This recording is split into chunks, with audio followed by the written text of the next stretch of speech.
بسم الله الرحمن الرحيم. أن وحكبرون ويدين تأه What is a merger and acquisition? Merger and acquisition oo loo soo gaabiyo M&A badi waxaa loo qeexaa sidii erayo isku dhigma balse micno ahaan way kala duwan yihiin.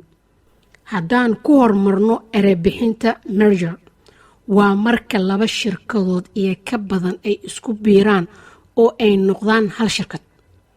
Markana aan erey bixino midka labaad oo ah acquisition oo sidoo kalena loo yaqaano take over waana marka shirkad ay la wareegto ama gadato qayb ka tirsan hantida shirkad kale ama shirkadda oo dhan.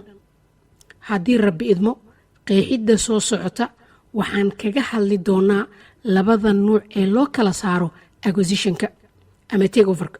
Xog dheeraada oo ku saabsan erey bixinta corporation, sole proprietorship iyo partnership oo ah qaababka loo dhiso ganacsiyada fadlan ka dhegeyso lifaaqa hoose oo aan hadda ka hor kaga soo hadalnay.